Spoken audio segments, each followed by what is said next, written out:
Crimea has now become a death trap for Russia. This peninsula, which Vladimir Putin annexed 10 years ago with cries of victory, was touted as the sacred temple of the Russian world, an unsinkable aircraft carrier. But today, that much vaunted strategic stronghold is silently and painfully suffocating from within. October 17th, 2025, was engraved in history as the turning point of this collapse. That night, Ukrainian long-range unmanned aerial vehicles once again pierced the Russian air defense network, which had been riddled with holes. Two large oil depots located in the villages of Hvardiyske and Karyerne were hit with precision strikes. The explosions that lit up the night sky vaporized not only tons of fuel, but also the Russian army's last remaining mobility. However, this attack was not the beginning, but the final act. This operation was a continuation of the catastrophic blow delivered to the giant fuel terminal in Feodosiya between October 6th and 13th. Satellite images and NASA's firm's heat maps confirmed that at least 11 massive fuel tanks had been turned into burning torches for hours, rendering the facility completely inoperable. The black smoke rising from Feodosiya actually signaled the completion of the first phase of a major strategic trap. The second wave on October 17th was a surgical operation that severed the last remaining logistical lifelines of the Russian army in Crimea. After these attacks, tanks could no longer move, trucks could no longer operate, and warships could no longer leave port. Ukraine's strangulation plan, meticulously woven over months, was proceeding smoothly. The plan was not to send a single soldier into Crimea, but to make Crimea logistically unviable for the Russian garrison inside. They achieved this by systematically eliminating the three fundamental elements an army needs to survive.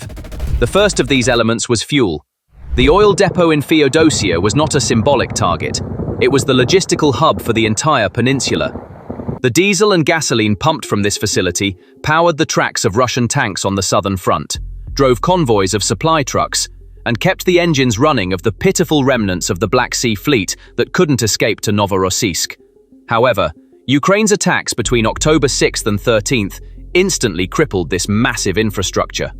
Heat signatures from NASA's Armyansk satellite system showed that the fire did not remain confined to a single point, but spread to adjacent tanks, triggering a chain reaction. This was not just the loss of an oil depot, but the complete paralysis of the entire peninsula's operational capabilities. The second, and perhaps least noticed but most critical part of the plan, was to cut off ammunition supplies.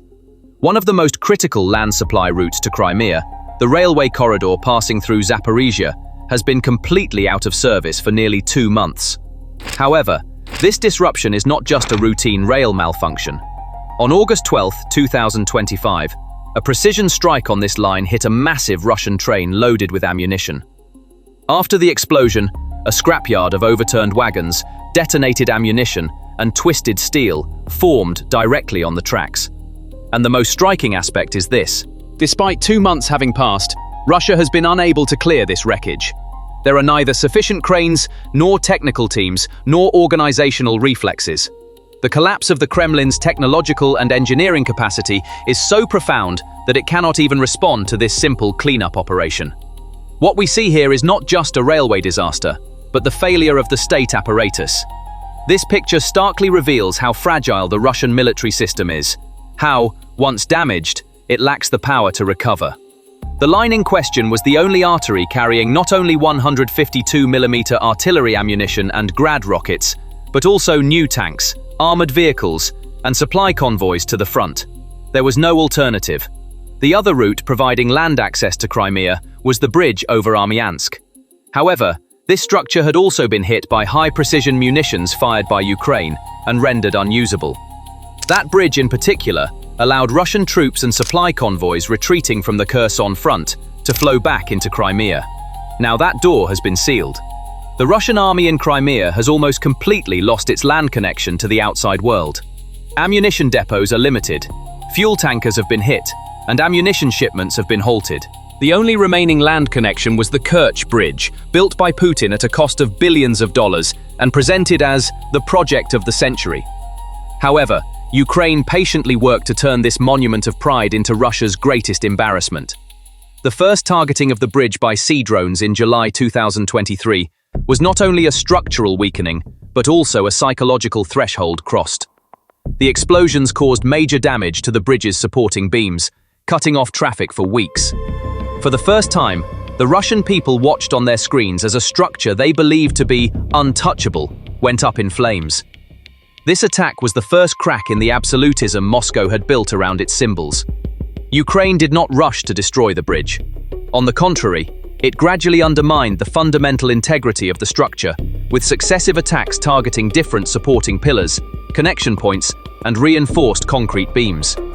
After each attack, Russia quickly sent repair crews, reinforced the structure with steel, and worked day and night with welding machines. But each weld was actually a panic signal, showing how close the structure was to collapse. Ukraine's goal was clear: to render the Kerch bridge unusable, not only physically, but also logistically and strategically. And in the end, even the Kremlin could not deny the truth. In the summer of 2025, the occupation administration officially announced that the bridge could no longer carry vehicles weighing more than 5 tons. The technical name for this decision was a temporary restriction, but the real name on the ground was bridge failure. However, Ukraine continued its plans for the bridge unabated. Ukraine's Magura V5 naval drones, equipped with artificial intelligence, long-range and increasingly powerful thermobaric explosives, targeted this bridge as their ultimate goal. These drones are a low-cost, high-impact threat that Russian doctrine cannot respond to. The bridge's air defenses weakened because the fleet ships providing them either sank or fled. The Kerch Strait is now the hunting ground for Magura swarms. A coordinated attack on the bridge will lock the trap's door and officially turn Crimea into an island prison. No fuel, no ammunition, and very soon, no escape. This is the moment when Ukraine's military genius meets Russia's logistical misery. The siege is complete. Moreover, this siege did not happen overnight. It is the inevitable result of months of meticulous and methodical operations that shattered one of the Kremlin's most fundamental military doctrines: the Fortress Crimea myth. Since the 2014 invasion, Vladimir Putin has marketed Crimea not just as a piece of conquered territory, but as an unsinkable aircraft carrier in the middle of the Black Sea. It was to be the steel dagger of Russian power, extending into the Mediterranean and the Middle East. This peninsula, filled with S-400 batteries, advanced radar systems, frigates loaded with caliber missiles, and tens of thousands of soldiers, was an impregnable fortress. This doctrine was reduced to ashes in the face of Ukraine's asymmetric, patient, and technologically superior strategy. The doctrine was undermined from day one. The first act in the doctrine's collapse was the systematic hunting down of the Russian Black Sea Fleet. Ukraine, a country without a modern navy, targeted the Russian fleet, which looked massive on paper. First, the flagship Moskva was sunk into the dark waters of the Black Sea by 2 Neptune missiles. This meant the collapse of the fleet's air defense umbrella. Then, Ukrainian intelligence and special forces hunted down the Russians' large landing ships one by one. The Saratov, hit while anchored in port, the Minsk, shattered beyond repair in a dry dock in Sevastopol, and finally, the Novocherkassk, which in satellite images appeared as a massive fireball in the port of Feodosiya. These 3 massive ships did not just carry thousands of soldiers. They were the key to Crimea's maritime supply and Russia's amphibious threat. Their destruction wiped out Russia's ability to supply Crimea by sea. Each strike was a nail driven into the deck of the unsinkable aircraft carrier myth. The second and more humiliating case of doctrinal collapse was the panicked retreat from the fortress.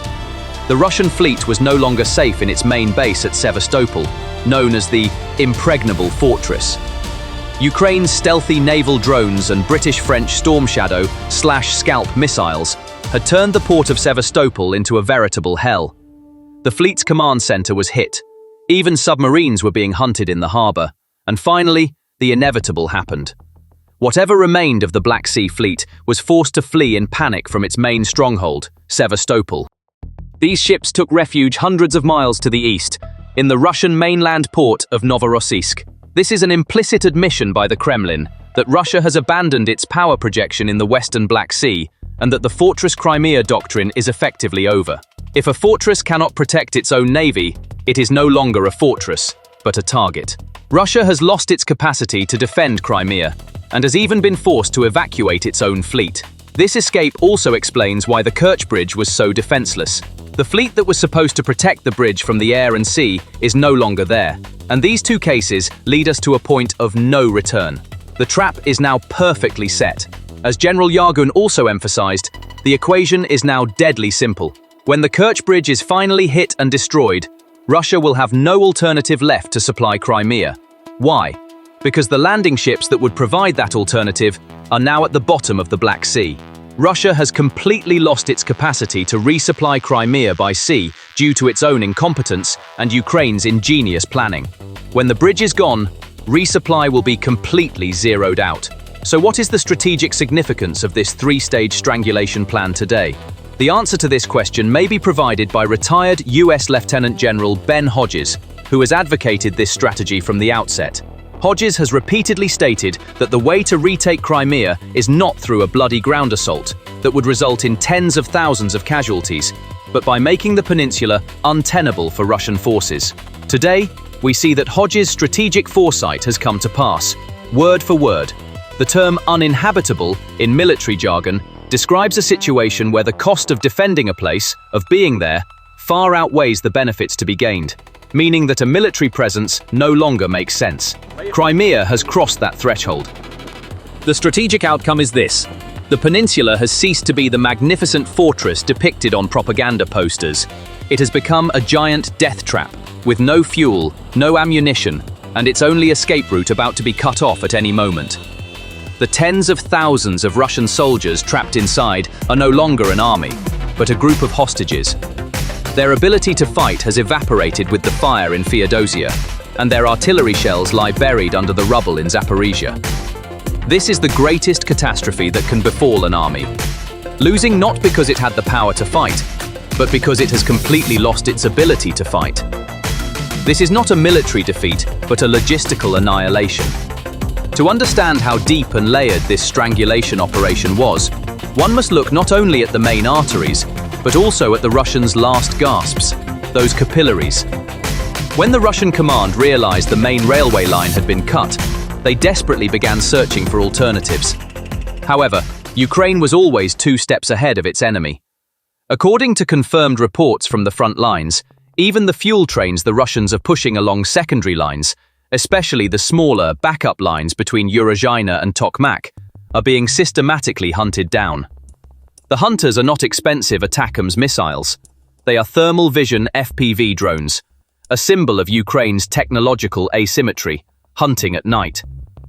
The reflection of this situation on the ground is what military analysts call an operational halt. But this is not a temporary pause.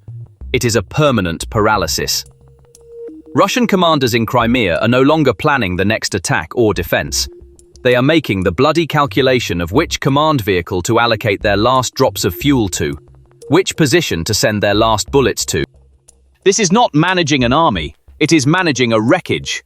This total logistical suffocation does not just stop tanks and ships, it is the final blow struck directly to the mind and will of every Russian soldier trapped in Crimea. This is the brutal reality at the front. A T-72 tank without fuel is nothing more than an expensive metal coffin. An artillery battery without ammunition is a silent monument. And most importantly, an army that knows there is no escape route, that it has been abandoned by the command structure, that it is trapped in a trap, does not fight. It disperses in panic. The explosion in Feodosiya destroyed not just a depot, but the last hope of tens of thousands of soldiers. This is the anatomy of a military collapse. Let's dig deeper. What message does the fact that the wreckage on the Zaporizhzhia railway line has not been cleared for 2 months send to the soldiers on the ground? It tells them, your command doesn't care about you. Your command is incompetent. Your command doesn't even have the engineering capability to clear a wreckage. This is the most concrete, most rusted manifestation of the state's bankruptcy. That wreckage stands there as a decaying monument to the Russian army. The soldier on the ground is no longer listening to orders from Moscow, but to the buzz of Ukrainian FPV drones. Morale has fallen below zero. The morale of the military garrison in Crimea has collapsed faster than its supply lines.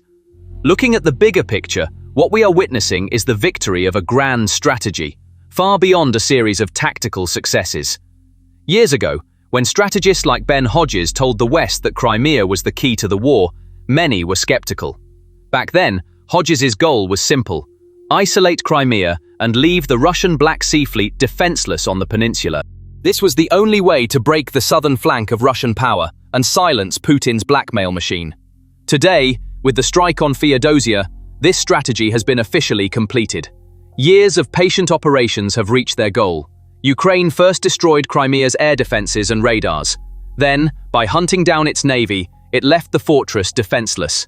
And now, with the last 3 moves, it has achieved logistical checkmate. So what do you think?